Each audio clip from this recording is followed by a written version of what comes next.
आप लोगों ने निजी सदस्य विधेयक के बारे में सुना होगा।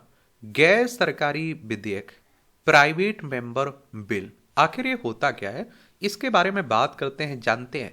और सरकारी विधेयक से अलग कैसे होता है, इस पर भी हम लोग बात करेंगे। भारत में निजी सदस्य विधेयक से विधायी लोकतंत्र का किस प्रकार सशक्तिकरण होता है, उन्हें भी हम लोग जानेंगे। और निजी सदस्यों के विधेयकों की प्रासंगिकता को कमजोर करने वाली आखिर चुनौतियां क्या हैं, उन चुनौतियों पर बात करेंगे। भारत में निजी सदस्य विधेयक तंत्र को पुनः स्थापित करने के लिए कौन से सुधार किए जा सकते हैं, उन सुधारों को देखेंगे। और आप सभी जानते हैं कि जब कानून बनाना होता है तो राज्यसभा लोकसभा में कोई बिल आता है, प्रस्ताव आता है, उसे बिल विधेयक कहते हैं। राज्यसभा लोकसभा से पारित होता है, राष्ट्रपति की सहमति मिलती है, उसके बाद वो कानून बन जाता है। क्या बन जाता है? कानून बन जाता है। इसी तरह से राज्यों में भी आप लोग देखते हैं, विधानमंडल में कोई प्रस्ताव आता है, उसे बिल कहते हैं, और वहां से पारित होने के बाद राज्यपाल की सहमति मिलती है, वो कानून बन जाता है। तो प्राइवेट मेंबर बिल ऐसे सांसदों द्वारा प्रस्तुत विधायी प्रस्ताव है जो मंत्री नहीं है, अर्थात सरकार का हिस्सा नहीं है।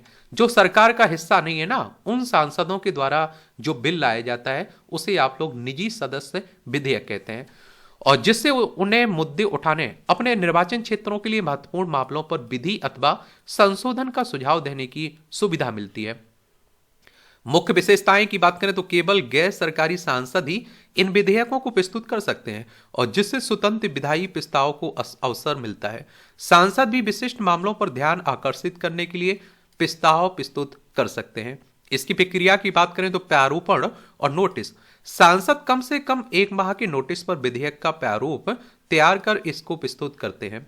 प्रस्तुतिकरण की बात करें तो संसद में विधेयक पेश किए जाते हैं और उसके बाद प्रारंभिक चर्चा होती है। बहस की बात करें तो यह है, यदि विधेयक का चयन कर लिया जाता है तो सामान्यतः शुक्रवार अपहरण यानी कि सीमित सत्रों में विधेयक या पर बहस की जाती है। और निर्णय की बात करें तो विधेयक वापस लिए जा सकते हैं अथवा उन पर मतदान किया जा सकता है। प्राइवेट मेंबर बिल यानी कि आप देखते हैं कि गैर सदस्य बिल, क्या इसे क्या कहते हैं आप लोग? निजी सदस्य विधेयक भी कहते हैं, और इसे आप लोग एक और नाम से जानते हैं, गैर सरकारी विधेयक के नाम से। प्राइवेट मेंबर बिल की संख्या में कमी। स्वतंत्रता पश्चात से अभी तक केवल 14 प्राइवेट मेंबर बिल को दोनों सदनों द्वारा पारित किया गया है और राष्ट्रपति की स्वीकृति प्राप्त हुई है। 1970 के पश्चात से कोई भी प्राइवेट मेंबर बिल दोनों सदनों द्वारा पारित नहीं हुआ है। और 17वीं लोकसभा 2019 से 24 के दौरान लोकसभा में 729, राज्यसभा में 705 प्राइवेट मेंबर बिल पेश किए गए, लेकिन प्रत्येक सदन में क्रमशः केवल 2 और 14 पर ही चर्चा हुई है। 18वीं लोकसभा मई 2025 तक 64 प्राइवेट मेंबर बिल पेश किए गए, लेकिन किसी पर भी चर्चा नहीं हुई। 82 में से 49 प्राइवेट मेंबर बिल राज्यसभा में पेश किए गए, जिनमें से केवल 1 पर चर्चा हो पाई है। सरकारी विधेयक बनाम निजी सदस्य विधेयक, तो ये आप देखिए सरकारी विधेयक हो गया, ये निजी सदस्य विधेयक, इसे संसद में एक मंत्री द्वारा प्रस्तुत किया जाता है सरकारी विधेयक को। निजी सदस्य विधेयक की बात करें तो यह मंत्री के अतिरिक्त किसी अन्य सांसद द्वारा प्रस्तुत किया जाता है। और सरकारी विधेयक यह सरकार की नीतियों को प्रदर्शित करता है, और निजी विधेयक की अगर हम लोग बात करें तो यह है विपक्ष की नीतियों को प्रदर्शित करता है। किसे? विपक्ष की नीतियों को। और आप देखते हैं कि सरकारी विधेयक संसद में इसके पारित होने की संभावना अधिक होती है, और जो निजी सदस्य विधेयक होता है संसद में इसके पारित होने की संभावना कम होती है। सरकारी विधेयक की बात करें तो संसद द्वारा सरकारी विधेयक अस्वीकृत होने पर सरकार को इस्तीफा देना पड़ सकता है। और गैर निजी सदस्य विधेयक की बात करें तो इसके अस्वीकृत होने पर सरकार पर कोई प्रभाव नहीं पड़ता है। और सरकारी विधेयक को संसद में पेश होने के लिए 7 दिनों का नोटिस होना चाहिए। और आप देखिए निजी विधेयक को संसद में पेश करने के लिए 1 महीने का नोटिस होना चाहिए। और सरकारी विधेयक इससे संबंधित विभाग द्वारा विधि विभाग की परामर्श से तैयार किया जाता है, और निजी सदस्य विधेयक इसे संबंधित सदस्यों द्वारा तैयार किया जाता है। भारत में निजी सदस्य विधेयक से विधायी लोकतंत्र का किस प्रकार सशक्तिकरण होता है? स्वतंत्र विचार और विधायी नवाचार को बढ़ावा देना। प्राइवेट मेंबर बिल से सांसदों को पार्टी की परवाह किए बिना सरकार की कार्यसूची से बाहर के मुद्दों को उठाने की सुविधा मिलती है, जिससे विधायी चर्चा में नवाचार को बढ़ावा मिलता है। राइट टू डिस्कनेक्ट विधेयक 2019 कर्मचारियों को कार्य समय के पश्चात कार्य का समापन करने का विधिक अधिकार प्रदान करने हेतु पेश किया गया था। यद्यपि यह विधेयक पारित नहीं हुआ, लेकिन इससे कार्य जीवन संतुलन और मानसिक स्वास्थ्य पर राष्ट्रीय वार्ता शुरू हुई और इससे यह स्पष्ट हुआ कि किस प्रकार प्राइवेट मेंबर बिल से उन सामाजिक मुद्दों का समाधान किया जा सकता है जिन्हें प्रयास सरकारी विधानों में अनदेखा कर दिया जाता है। सामाजिक परिवर्तन को गति देना। ट्रांसजेंडर व्यक्तियों के अधिकार विधेयक 2014 40 वर्षों से में राज्यसभा में पारित किया गया पहली बार प्राइवेट मेंबर बिल। यद्यपि यह विधेयक लोकसभा में पारित नहीं हो सका, लेकिन इससे उभयलिंगी व्यक्ति अधिकारों के संरक्षण अधिनियम 2019 का मार्ग प्रशस्त हुआ है और जिससे समावेशिता और सामाजिक न्याय को बढ़ावा मिला। शासन में सुधार। संसद द्वारा पारित पहला निजी सदस्य विधेयक मुस्लिम वक्फ विधेयक 1952 था, जिसका उद्देश्य वक्फ संपत्तियों के शासन प्रशासन में सुधार करना था। इसके परिणाम स्वरूप वक्फ अधिनियम 1954 अधिनियमित हुआ, जिसे बाद में वक्फ संशोधन अधिनियम 2025 के रूप में संशोधित किया गया।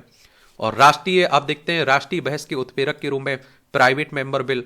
तो वर्ष 1966 में लाल बहादुर शास्त्री की मृत्यु के उपरांत एच.बी. कामत ने संविधान में संशोधन करने के लिए प्राइवेट मेंबर बिल पेश किया था क्या, और जिससे केवल लोकसभा सदस्य प्रधानमंत्री पद के लिए पात्र हो गए। इस विधेयक से प्रधानमंत्री की भूमिका और लोकसभा और राज्यसभा में शक्ति संतुलन पर एक महत्वपूर्ण राजनीतिक चर्चा भी हुई थी। क्या हुई थी? चर्चा भी हुई थी। ये भी आप लोग याद रखिएगा। अब बात आती है निजी सदस्यों के विधेयकों की प्रासंगिकता को कमजोर करने वाली चुनौतियां। समय का अभाव। पीआरएस लेजिस्लेटिव रिसर्च के आंकड़ों से पता चलता है कि 17वीं लोकसभा ने बजट सत्र के लिए केवल 9.08 घंटे आवंटित किए, जबकि राज्यसभा में 27.01 घंटे आवंटित किए, जो कुल सत्रों के घंटों का एक छोटा सांस है। शुक्रवार को निजी सदस्यों के कार्य निर्धारित होने से चर्चा सीमित हो जाती है, क्योंकि कई सांसद अपने निर्वाचन क्षेत्रों के लिए निकल जाते हैं और सत्य पर्याप्त व्यवधान या फिर अत्यावश्यक सरकारी कार्यों के कारण बाधित हो जाता है। इन विधेयकों की लोकप्रियता में गिरावट का कारण सांसदों की गंभीरता की कमी भी हो सकती है, क्योंकि कई सांसद चर्चाओं में भाग ही नहीं लेते हैं। ये रचनात्मक बाधाएं। समीक्षा समिति जैसे समर्पित संसदीय तंत्र की कमी से पीएम भी प्राइवेट मेंबर बिल प्राथमिकता न मिलने और एवं इस पर समय पर चर्चा न होने से विधायी अकुशलता उत्पन्न होती है। दल बदल विरोधी कानून 52वां संविधान संशोधन अधिनियम 1985, जिसमें 10वीं अनुसूची जोड़ी गई थी ना, सांसदों की स्वतंत्रता को सीमित करता है, जिससे सांसदों के लिए अपने दल के एजेंडे से अलग विधेयक प्रस्तुत करना कठिन हो जाता है। विधायी रूपांतरण में कमी। बहुत कम प्राइवेट मेंबर बिल की चर्चा या मतदान के चरण तक पहुंचते हैं, जिससे सांसदों के लिए इस प्रक्रिया में गंभीरता से शामिल होने का प्रोत्साहन कम हो जाता है। अब बात आती भारत में निजी सदस्य विधेयक तंत्र को पुनः स्थापित करने के लिए कौन से सुधार किए जा सकते हैं। तो आप देखिए, प्राइवेट मेंबर बिल के लिए समय को आरक्षित करना। प्राइवेट मेंबर बिल के लिए शुक्रवार का दिन निर्धारित करने हेतु प्रक्रिया एवं कार्य संचालन नियमों में संशोधन किया जाए और इस विशेष समावधि को केवल राष्ट्रीय आपातकाल की स्थिति में ही परिवर्तित किया जा सके। प्राइवेट मेंबर बिल पर उचित चर्चा और इसको पारित करने के क्रम में इसे प्रभावी बनाया जाए प्रभावी बनाए जाने होने के लिए इस अनुसूची को लगातार लागू करें और इसके अतिरिक्त संसदीय कार्य के लिए आरक्षित समय का अतिक्रमण करने की बजाय सरकार को संसदीय कार्य के घंटों को बढ़ाना चाहिए और यहां तक कि 1-2 घंटे का मामूली विस्तार भी संसदीय कार्य के घंटों पर चर्चा को सुनिश्चित करते हुए शून्यकाल और प्रश्नकाल की दक्षता को बढ़ा सकता है। यह सुधार आगामी परिसीमन के मद्देनजर विशेष रूप से महत्वपूर्ण है और जिससे सांसदों की संख्या में वृद्धि होने की उम्मीद है। संस्थागत और परिचालन सुधार। संवैधानिक वैधता, सामाजिक प्रासंगिकता और द्विदलीय समर्थन के लिए प्रस्तावों की जांच के क्रम में पीएम भी समीक्षा समिति का गठन करना चाहिए। और ये आप देखिए, पर्याप्त सार्वजनिक संसदीय समर्थन के साथ उच्च प्रभाव वाले प्राइवेट मेंबर बिल के लिए एक फास्ट ट्रैक प्रक्रिया होनी चाहिए। फास्ट ट्रैक प्रक्रिया होना चाहिए।